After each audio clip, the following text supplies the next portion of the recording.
Friends, మనందరం కూడా Christmas దినాల్లో ఉన్నాం. చక్కగా ఇంట్లో పిండి వంటలు చేసుకుంటున్నాం, బట్టలు కొనుక్కుంటున్నాం, అలాగే ఇంటికి రంగులు వేసుకుంటున్నాం.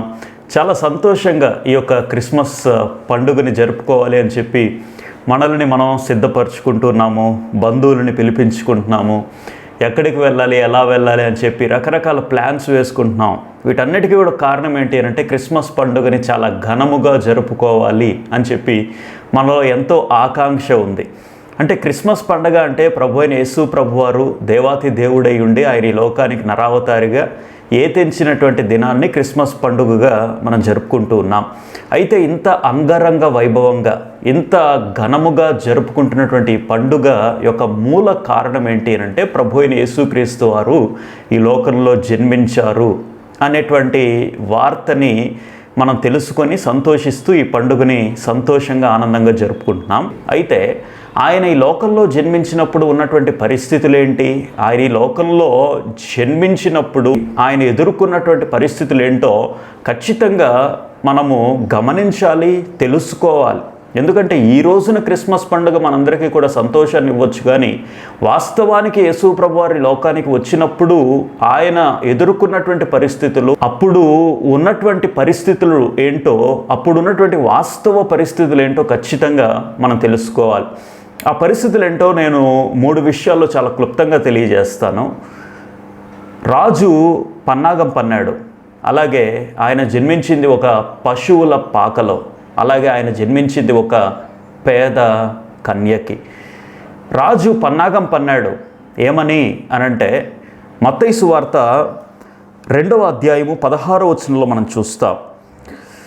ఆ జ్ఞానులు తను అపహసించిరని హేరోదు గ్రహించి బహు ఆగ్రహము తెచ్చుకొని తాను జ్ఞానుల వల్ల వివరముగా తెలుసుకున్న కాలమును బట్టి బెత్లెహేములోను దాని సకల ప్రాంతములలోనూ 2 సంవత్సరములు మొదలుకొని తక్కువ వయసు గల మగపిల్లలనందరినీ వధించెను.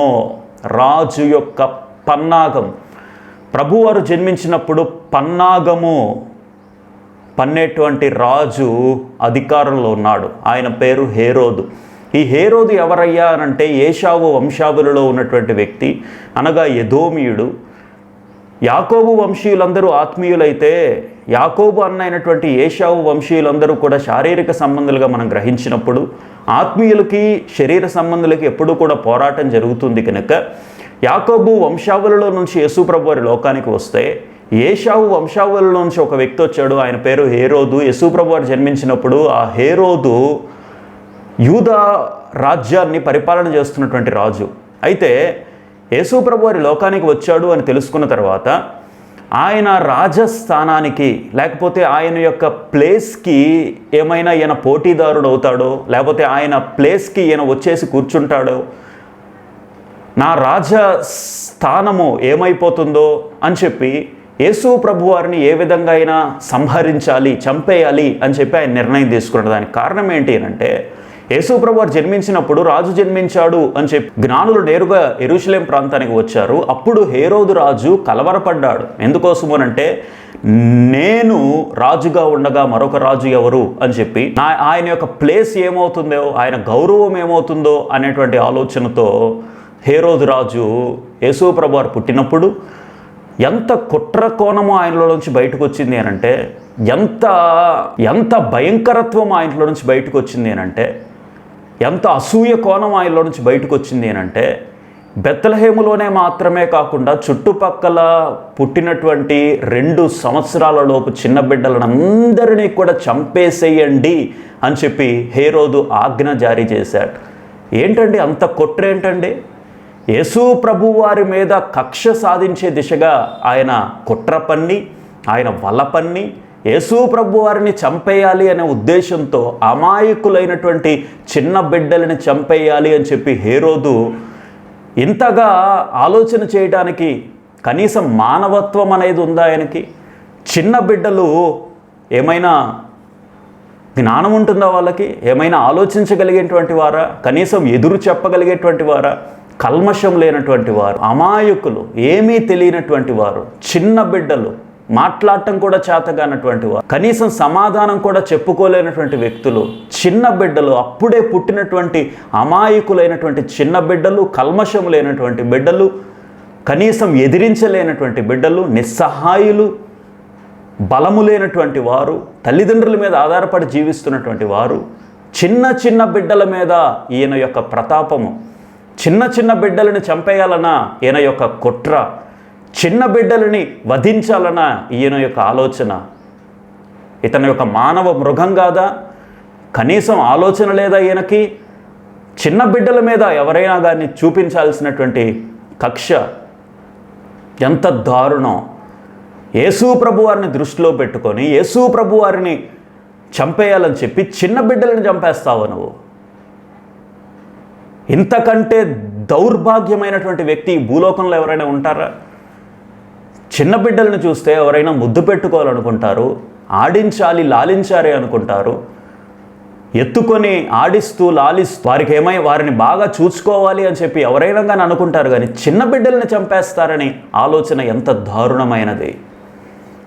బహుశా చుట్టుపక్కల ఉన్నటువంటి తల్లిదండ్రులు ఎంతో మురిపంగా చిన్న బిడ్డలను పెంచుకుంటూ ఉండుంటారు. చాలా కాలం నుంచి బిడ్డలు లేకపోతే చాలా కాలం తర్వాత పుట్టినటువంటి ఆ బిడ్డని చాలా చాలా ఇష్టపూర్వకంగా పెంచుకుంటున్నటువంటి తల్లిదండ్రులు చాలామంది ఉండుంటారు. ఆ చిన్న బిడ్డలని హత్తుకొని ఎత్తుకొని భోజనం పెడుతూ, చిన్నగా పాలిస్తూ, ఆ చిన్న బిడ్డలని ఆడిస్తూ, లాలిస్తూ, పోషించుకుంటూ, పెంచుకుంటూ ఉన్నటువంటి తల్లిదండ్రులు చాలామంది ఉండుంటారు. ఆ చిన్న బిడ్డల మీద ఎంతో ఆశలు, ఆకాంక్షలతో నా పిల్లవాడు పెద్దయిన తర్వాత అది కావాలి, ఇది కావాలి, ఉన్నత స్థాయికి వెళ్ళాలని చెప్పి ఎన్నో ఆలోచనలు కలిగినటువంటి తల్లిదండ్రులు ఉంటే, ఈ యొక్క హేరోదు రాజు వచ్చి ఆ చిన్న పిల్లల మీద కసి, కక్ష, కార్పణ్యాలు ప్రదర్శిస్తున్నాడు అనంటే ఈ హేరోదు రాజు యొక్క మానవత్వం ఎంత దిగజారిపోయిందో, ఎంత హీనమైన, నీచమైనటువంటి వ్యక్తో ఈ హేరోదు రాజు ఒకసారి ఆలోచన చేయాలి. యేసు ప్రభువుని చంపాలి అని చెప్పి ఆలోచన చేసినటువంటి హేరోదు ఎంత దారుణాతి దారుణంగా మానవ విలువలని దిగజార్చాడో ఒకసారి ఆలోచన చేయాలి. నీ ప్రతాపం ఏమైనా ఉంటే ఎవరి మీదైనా యుద్ధం చేయి. నీ రాజ్యాన్ని సంరక్షించుకోవడానికి, శత్రువులని పడగొట్టడానికి, శత్రువులని ఓడించడానికి ఎవరైనా మీదైనా యుద్ధం చేయగానే చిన్న బిడ్డల మీద ఎవరూ కూడా ప్రతాపం చూపించడానికి, చిన్న బిడ్డల మీద ఎవరైనా చంపటానికి, వారి మీద హాని తలపెట్టడం దౌర్భాగ్యము, నీచం. యేసు ప్రభు వారి లోకానికి వచ్చినప్పుడు ఈ హేరోదు రాజు యొక్క ఆలోచన ఏంటి అనంటే, యేసు ప్రభు వారిని చంపే క్రమంలో 2 సంవత్సరాల లోపు ఉన్నటువంటి చిన్న బిడ్డలని సంహరించాలి అని చెప్పి ఎంత దారుణంగా ఆలోచన చేశాడు. కానీ తాను అనుకున్నది ఏమైనా సాధించాడా? చాలామంది చిన్న బిడ్డలని చంపించగలిగాడు, కానీ అనేక మంది యొక్క తల్లిదండ్రులకి పొట్ట కోతను మిగల్చగలిగాడు, కానీ అనేక మంది తల్లిదండ్రులు దుఃఖానికి కారణమయ్యాడు. కానీ ఆ సర్వలోకనాథుడైనటువంటి దేవుడు ఈ లోకానికి వచ్చినప్పుడు ఆయన ఏమైనా కనీసం ఏమైనా చేయగలిగాడా? ఆయన దగ్గరికైనా వెళ్ళగలిగాడా? ఇంపాసిబుల్. ఎందుకంటే ఆయన దేవుడు. ఆ దేవుడు నరరూపిగా ఈ లోకానికి వస్తే ఆయనని ఎవరైనా ఏమైనా చేయగలరా? చెయ్యాలి అని చెప్పి ఎంతోమంది రకరకాలుగా ఆలోచన చేసి ఉంటారు, కానీ అది ఎవ్వరికీ కూడా సాధ్యమయ్యే పని కానే కాదు. బహుశా యేసు ప్రభువుని ఏమైనా చెయ్యాలి, ఆయన మీద ఎన్నో పలు కోణాల్లో ఆయనని చంపించేసేయాలని చెప్పి ఎన్నో రకాలుగా, పలు రకాలుగా ఆలోచనలు చేస్తూ ఉండుండొచ్చు చాలామంది మనుషులు. కానీ అది ఎవరి వల్ల కూడా కాదు. ఎందుకంటే ఆయన దేవుడు, సర్వశక్తివంతుడు. ఆయనను సంహరించడం ఎవరి వల్ల కూడా కాదు. దేవుణ్ణి చంపటం ఎవరికైనా సాధ్యమా అండి? దేవుడు నిత్య జీవం కలిగినటువంటి వాడు. ఆయన స్వయంభవుడు. ఆయనకు జన్మ లేదు, ఆయనకు మరణము లేదు. ఆయన ఎల్లప్పుడూ జీవించేవాడు, ఎల్లప్పుడూ నివసించేవాడు, ఎల్లప్పుడూ ఉండగలిగినటువంటి వాడు, ఉండువాడు, ఉన్నవాడు, ఎల్లవేళలా, అన్ని వేళలా, అన్ని సమయాల్లో, అన్ని పరిస్థితులలో ఉండదగినటువంటి దేవుడు. ఆయనను ఎవరైనా ఏమైనా చేయగలరా? చేయటానికి ఎవరైనా ఆలోచన చేస్తే వాళ్ళు ఎవరైనా సఫలీకృతం అయ్యారా? ఎవరి వల్ల కూడా కాదు కదా. దేవుణ్ణి చంపటం ఏంటి? అది ఎవరి వల్ల అయినా అవుతుందా? అది నిజంగా హాస్యాస్పదం. దేవుణ్ణి చంపటం హాస్యాస్పదం. దేవుడికి చావు లేదు, దేవునికి మరణం లేదు. దేవుణ్ణి చంపాలి అని ఆలోచన చేస్తే అది ఎవరి వల్ల కూడా కాదు. బహుశా దేవుణ్ణి చంపాలి, యేసు ప్రభువారిని చంపాలి అని చెప్పి హేరోదు ఆలోచన చేస్తే చివరికి ఏమైందో తెలుసా? హేరోదు చచ్చిపోయాడు. హేరోదు యేసు ప్రభువారిని చంపాలని ఆలోచన చేస్తే చివరికి హేరోదు చచ్చిపోయాడు. కానీ యేసు ప్రభువారికి ఏ ప్రమాదము కూడా వాటిల్లలేదండి. యేసు ప్రభువారిని చంపాలి, యేసు ప్రభువారి యొక్క నామము ఈ ప్రపంచంలో నామ రూపాలు లేకుండా చెయ్యాలి అని చెప్పి ఎంతోమంది ఆలోచన చేసినప్పటికీ కూడా బహుశా అది వారికి అపాయము వాటిల్లుతుందేమో కానీ ఆయనకు కానీ, ఆయన నామానికి కానీ, ఆయన యొక్క నామ ప్రభావానికి కానీ ఏ మాత్రము కూడా ప్రమాదం వాటిల్లదు. ఎందుకంటే ఆయన దేవుడు గనుక. పన్నాగము పన్నాడు హేరోదు, ఆ పన్నాగము వికటించింది. ఆ పన్నాగంలో ఆయన ఓటమి పాలయ్యాడు. చివరికి ఆయనే చచ్చిపోయాడు. కానీ దుఃఖభరితమైనటువంటి స్థితి ఏంటి అనంటే, మనందరం కూడా బాధపడాల్సిన స్థితి ఏంటి అనంటే, చిన్న బిడ్డలను ఆయన చంపేశాడండి. ఏమీ తెలియని అమాయకులు చచ్చిపోయారండి. అభము శుభము తెలియనటువంటి, ముక్కు పచ్చలారన్నటువంటి చిన్న బిడ్డలు చచ్చిపోయారండి. చాలా బాధాకరం, విషాదకరం. యేసు ప్రభువారి లోకానికి వచ్చినప్పుడు అంత భయంకరమైనటువంటి క్రూరుడు, పన్నాగాలు పన్నుతున్నటువంటి దౌర్భాగ్యమైన నీచమైనటువంటి వ్యక్తి పరిపాలన చేస్తున్నాడు. చిన్న బిడ్డలని కూడా సంహరించాలని ఆలోచన చేస్తున్నాడు. ఆ పన్నాగము మధ్యలో, ఆ ప్రతికూల పరిస్థితుల మధ్యలో, ఎటు చూచినా కూడా మరణ భయాలు ఆవరించి ఉన్నటువంటి పరిస్థితుల మధ్యలో ప్రభు అయిన యేసు ప్రభువారు ఈ లోకానికి అన్ని అవరోధాలని దాటుకుంటూ ఈ లోకానికి ఏతించాడు. చుట్టుపక్కల ఏ పరిస్థితులు ఆయనని చంపాలి అని ఆలోచన చేసినప్పటికీ కూడా ఆయనని ఎవరూ కూడా ఏమీ కూడా చెయ్యలేకపోయారు. Because Jesus is God of all and God of this world. ఆయన ప్రపంచానికి దేవుడు గనుక ఆయనని ఎవరు ఏమీ కూడా చేయలేకపోయారు. మొట్టమొదటిగా యేసు ప్రభువారు పన్నాగాల మధ్యలో ఆయన ఈ లోకానికి వచ్చాడు. కానీ ఆ పన్నాగాలు ఆయనని ఏమీ కూడా చేయలేకపోయాయి. రెండవదిగా యేసు ప్రభువారు పశువుల పాకలో ఆయన జన్మించాడంటే, ఒకసారి లూకా సువార్త 2వ అధ్యాయము 7వ వచనాన్ని అక్కడ మనం గమనిస్తే ఆయన పుట్టినటువంటి పరిస్థితులు ఎలా ఉన్నాయో మనం చూస్తున్నాం. తన తొలి చూలు కుమారుని కని పొత్తి గుడ్డలతో చుట్టి సత్రములో వారికి స్థలము లేనందున ఆయనను పశువుల తొట్టిలో పరుండబెట్టెను. యేసు ప్రభువారి లోకానికి వచ్చినప్పుడు కనీసం ఆయనకి సత్రములో పడుకోవడానికి కాదు కదా, కనీసం అడుగు పెట్టడానికి కూడా స్థలం లేకుండా పోయింది. వాస్తవానికి దేవుడు, ఆకాశం ఆయన సింహాసనం, భూమి ఆయన పాదపీఠం. అంటే విశాలమైనటువంటి ఆకాశం ఆయన కూర్చుంటే అది ఆయన యొక్క సింహాసనం అట. ఈ భూమి, ఈ విశ్వ భూమి, ఇంత పెద్ద భూమి, ఆయన భూమి మీద ఆయన కనీసం కాలు పెట్టడానికి భూమి కూడా సరిపోదు. అంత మహాదేవుడు, అంత గొప్ప దేవుడు, ప్రపంచ అధినేత, ప్రపంచాన్ని సృష్టించినటువంటి దేవుడు, ఈ విశ్వలోక ప్రపంచాన్ని తన నోటి మాట ద్వారా కలుగు చేసినటువంటి దేవుడు. ఈ భూలోకంలో ఉన్నటువంటి కొండలు, కోనలు, అడవులు, భూమృగాలు, అలాగే వృక్షాలు, జంతువులు, మనుష్యులు, వీటన్నిటినీ కూడా నోటి మాట ద్వారా కలుగు చేసినటువంటి దేవుడు. సప్త సముద్రాలని కలుగు చేశాడు, ఆకాశంలో ఎగిరేటువంటి పక్షుల్ని కలుగు చేశాడు, ఈ భూలోకంలో సంచారం చేస్తున్నటువంటి సకల జీవరాశులని ఆయన కలుగు చేశాడు. ఈ విశ్వ ప్రపంచాన్ని తన నోటి మాట ద్వారా కలుగు చేస్తే ఆ సృష్టికర్త అయినటువంటి దేవుడు ఈ లోకానికి వచ్చినప్పుడు పరిస్థితి ఏంటో తెలుసా? కనీసం ఆయన తల దాచుకోవడానికి ఒక సత్రము కూడా లేదు. బహుశా మరియమ్మ యోసేపు ఆయన జన్మించిన తర్వాత చాలా సత్రాలు తిరిగి ఉండొచ్చు. అయా కొంచెం స్థలం ఇవ్వండి, ఇప్పుడే బిడ్డ పుట్టాడు, తల దాచుకోవడానికి స్థలం లేదు, కనీసం ఒక స్థలం ఇవ్వండి అని చెప్పి చాలామందిని బతిమాలుకొని ఉండుంటారు.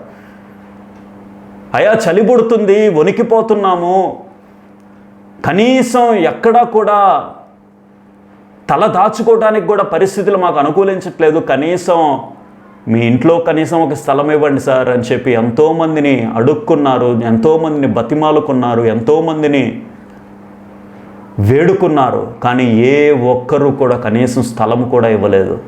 అన్ని చోట్ల కూడా వారికి నిష్క్రమణ ఎదురైంది, అన్ని చోట్ల కూడా వారికి తిరస్కారం ఎదురైంది, అన్ని చోట్ల వారికి రిజెక్షన్ ఎదురైంది. ఏమీ చేయలేకపోయారు, నిస్సహాయ స్థితిలో మిగిలిపోయారు. ఏమి చేయాలో దిక్కులేనటువంటి పరిస్థితుల్లో బిక్కుమిక్కుమంటూ అటు ఇటు తిరిగారు, కానీ ఎక్కడా కూడా స్థలము దొరకలేదు. ఎంత దీనమైన పరిస్థితి. ఈ రోజున మనం క్రిస్మస్ అంటే ఎంతో సంతోషంగా జరుపుకుంటున్నాం, సంబరాలు అంబరాన్ని అంటుతున్నాయి. క్రిస్మస్ అంటే ఎంతో గొప్పగా మనం జరుపుకుంటున్నాం, మంచిదే, సంతోషమే. కానీ ఆయన జన్మించినప్పుడు ఆయన కనీసం స్థలము కూడా లేదే. ఇంత దీనావస్థలో ఆయన జన్మించాడు అని చెప్పి ఒకసారి ఆలోచన చేస్తున్నామా? స్థలము కూడా లేదు. ఈ భూలోకంలో స్థలము కూడా లేనటువంటి పరిస్థితులలో బహుశా మనుషులందరూ కూడా రిజెక్ట్ చేసి ఉండొచ్చు, మనుషులందరూ కూడా తృణీకరించి ఉండొచ్చు, మనుషులందరూ కూడా కాదు లేదు పొమ్మని అనుండొచ్చు. కానీ ఆయన సృష్టించినటువంటి జంతువులు ఆయన ఏమైనా తిరస్కరించాయండి? జంతువులేంటి, పశువుల దొడ్డి ఆయన ఏమైనా తిరస్కరించిందా? మనుషులు జ్ఞాన సంపన్నులు అనుకుంటున్నారు, కానీ మనుషులు దేవుణ్ణి తిరస్కరిస్తే జంతువులు ఆహ్వానించాయండి, ఆ పశువులు ఆహ్వానించాయండి, నోరు లేని మూగజీవులు ఆహ్వానించాయండి. ఆహ్వానించి ఆ దేవునికి పశువుల పాకలో స్థలమిస్తే అక్కడ పరుండి పెట్టారు. యోసేపు మరియమ్మలు తీసుకుని వచ్చి ఆ చిన్న బాలుడిని, యేసు ప్రభు వారిని, లోకరక్షకుని పశువుల పాకలో ఆయన్ని పరుండబెట్టారు. పశువుల పాకలో పరిస్థితులు ఎలా ఉంటాయో మనందరికీ కూడా తెలుసు. బహుశా చుట్టుపక్కల సరైనటువంటి వాసన ఉండదు, దుర్గంధం వెదజల్లుతూ ఉంటుంది, సరైనటువంటి శుభ్రత ఉండదు, పరిశుభ్రత ఉండదు. ఎక్కడ చూసినా కానీ మురికి, కనీసం నడవటానికి కూడా పరిస్థితులు అనుకూలించవు. ఆ పశువుల పాకలోకి వెళ్ళాలి అనంటే మనుషులుగా కొన్నిసార్లు మనం చాలా ఆలోచిస్తాం. కానీ ఆ దేవుడు అంతగా తన్ను తాను తగ్గించుకొని ఆ పశువుల పాకలో పరుండబెట్టబడటానికి కూడా ఆయన సిద్ధపడ్డాడు అనంటే ఆయన ఎంతగా తగ్గించుకున్నాడు. మనిషి రక్షణ కోసం, మానవుడు బాగు కోసం ఎంతగా తన్ను తాను విధేయత చూపించాడు, ఎంతగా తన్ను తాను తగ్గించుకున్నాడు, తన్ను తాను వినయాన్ని ప్రదర్శించాడో ఒకసారి మనల్ని మనం పరిశీలన చేసుకోవాలి. మనలో ఏమున్నా లేకపోయినా గర్వం మాత్రం ఉంటుంది కదా. డబ్బుని బట్టి, అందాన్ని బట్టి, మనకున్నటువంటి ఆస్తిపాస్తుల్ని బట్టి గర్వపడుతూ ఉన్నాం. కానీ ఆ దేవునికి అసలు గర్వం అంటే ఏంటో తెలియదు, అతిశయం అంటే ఏంటో తెలియదు. సృష్టి అంతా కూడా ఆయనదే అయినప్పటికీ కూడా ఆ భావన ఆయనకు లేదండి. పశువుల పాకలో పరుండబెట్టబట్టానికి కూడా ఆయన సిద్ధపడ్డాడు. దీనమైన పరిస్థితుల్లో ఆయన యొక్క జన్మ ఉంది. బహుశా ఆ సత్రపు యజమానులు తిరస్కరించారేమో కానీ నోరు లేనటువంటి మూగ జీవులు ఆయనని ఆహ్వానించాయి కదా. ఈ రోజున యేసు ప్రభు వారిని మనం తిరస్కరిస్తున్నామా? ఆయనను రిజెక్ట్ చేస్తున్నామా? ఆయనను పక్కన పెడుతున్నామా? ఒకసారి ఆలోచించే. యేసు ప్రభు వారికి నీ హృదయంలో స్థలము ఇస్తున్నావా? సత్రపు యజమానులైతే ఆయనను తిరస్కరించారు, కానీ నీ హృదయము ఆయనను తిరస్కరిస్తుందా లేకపోతే ఆయనను ఆహ్వానిస్తుందా? ఒక్కసారి పరిశీలన చేయాలి. పశువుల పాకలో ఆయన జన్మించాడు. మూడవదిగా ఆయన పేద కన్యకు జన్మించాడు. పేద కన్య ఎవరు? మరియమ్మ. మత్తయి సువార్త, లూకా సువార్త 1వ అధ్యాయము 27వ వచనంలో మనం చూస్తాం కదా. అక్కడ దావీదు వంశస్థుడైన యోసేపును ఒక పురుషునికి ప్రదానము చేయబడిన కన్యక యొద్దకు దేవుని చేత పంపబడెను. కన్యక అనగా పెండ్లి కానటువంటి ఒక యువతి. ఇప్పటికీ కూడా మరియమ్మ గారి యొక్క గృహము నజరేతులో ఉంది. ఆమె గృహాన్ని ఒకసారి పరిశీలన చేస్తే చాలా చాలా చిన్నదంటండి. మన ఇంట్లో బాత్రూమ్స్ ఎంత చిన్నగా ఉంటాయో మరియమ్మ గారి ఇల్లు అంతా కూడా అంత చిన్నదంట. అంత చిన్న గృహంలో ఆమె ఉంటుంది అంటే ఆమె పేదరాలు. ఆయన ఈ లోకానికి రావాలి అనంటే బంగ్లాలు, రాజభవనాలు ఏమైనా కానీ ఆయన ఎన్నుకోవచ్చు, ఎక్కడైనా కూడా ఆయన జన్మించవచ్చు. కానీ ఒక పేద కన్యకు ఆయన జన్మించాడు అనంటే పేదల పట్ల ఆయనకున్నటువంటి ప్రేమ ఎంత గొప్పదో ఆలోచించేయాలి. కన్య అయినటువంటి మరియకు ఏమీ కూడా లేకపోయి ఉండొచ్చు, ఏమీ కూడా పరిస్థితులు బాగలేకపోయి ఉండొచ్చు. కానీ తన యొక్క శుద్ధమైన హృదయము దేవుని పట్ల స్వచ్ఛంగా ఉంది కాబట్టే మరియమ్మని దేవుడు ఏర్పాటు చేసుకుని తన కుమారుని ఈ లోకానికి తీసుకొని రావడానికి మరియమ్మను ఒక వారధిలాగా ఉపయోగించుకున్నాడు. పేద కన్య. ఈ రోజున పేదలంటే మనకు కొన్నిసార్లు లెక్కలేనితనం. పేదలు, హీన స్థితిలో ఉన్నటువంటి వ్యక్తులంటే కొన్నిసార్లు మనము మాట్లాడటానికి కూడా వెనకడుగు వేస్తూ ఉంటాం. పేదలు దేవుని కుమారులు, పేదలు దేవుడు సృష్టించినటువంటి వ్యక్తులు. ఒకసారి ఆలోచించే, పేదలు దేవుడు ఎన్నుకున్నటువంటి వ్యక్తులు. పేదల పట్ల ఎందుకంట్లా దురుసుగా ప్రవర్తిస్తున్నావు? పేదల పట్ల ఎందుకంత లెక్కలేనితనం? ఎందుకట్లా పేదల పట్ల కోపాన్ని ప్రదర్శిస్తున్నావు? ఒకసారి ఆలోచించే. ఏమీ లేకపోవచ్చు వాళ్ళకి, కానీ పేదల్లో చాలామందికి గమనిస్తే మంచితనం ఉంటుందండి. చాలామంది పేదల్లో స్వచ్ఛత ఉంటుంది. చాలామంది పేదల్లో మనం గమనిస్తే ఆప్యాయంగా పలకరించేటువంటి స్వభావం ఉంటుంది వాళ్ళలో. ఆ పేదలంటే మనం ప్రేమించాలి, పేదలని పట్టించుకోవాలి. పేదలకి ఆపదలో అపాయంలో వారికి సహాయం చేసేటువంటి మనసు మనకు ఉండాలి. పేదలంటే పక్షపాతం చూపించొద్దు. పేదలంటే కనికరం చూపించకుండా వారిని వదిలేయొద్దు. ఎవరైనా సహాయం కోసం నీ దగ్గరికి వచ్చారా? ఎవరైనా కానీ అడుక్కు తింటున్నారా? వారిని కనీసం వారికి అన్నీ కూడా చేయలేకపోవచ్చు, కానీ కనీసం వారిని ఆదరించేటువంటి మాటలు ఏమైనా మాట్లాడగలుగుతున్నామా మనం? కనీసం వారిని మన పరిధిలో ప్రేమించగలుగుతున్నామా? ఒకసారి ఆలోచన చేయాలి. యేసు ప్రభు వారి లోకానికి వచ్చే క్రమంలో పేద కన్య యొక్క గర్భంలోనికి ఆయన వచ్చాడు. ఒకసారి ఆయన యొక్క జన్మ పరిస్థితులు ఎలా ఉన్నాయో మనం ఆలోచన చేస్తున్నాం. ఆయన జన్మ పరిస్థితులు అన్నీ కూడా మనం అనుకున్నంత సాఫీగా ఏం సాగలేదు. అన్నీ కూడా సక్రమంగా సాగలేదు. అన్నీ కూడా అనుకూలంగా ఏం సాగలేదు. కష్టాల మధ్యలో, పన్నాగాల మధ్యలో, ప్రతికూల పరిస్థితుల మధ్యలో, ఇబ్బందుల మధ్యలో, మనుషుల యొక్క అవమానాల మధ్యలో, మనుషుల యొక్క తిరస్కరణల మధ్యలో ఆయన జన్మించాడు కదా. ఈ రోజున నీకేమైనా అవమానం వస్తే, ఏమైనా తిరస్కారం వస్తే ఎందుకు బాధపడుతున్నావు? ఎందుకు చింతిస్తున్నావు? ఎందుకు దుఃఖిస్తున్నావు? ఎందుకు వేదన చెందుతున్నావు? ఆ దేవుడే ఈ లోకానికి వచ్చినప్పుడు ఎన్నో హేయమైన పరిస్థితులు ఆయన ఎదుర్కొన్నాడు కదా. దుఃఖపడొద్దు, చింతించొద్దు.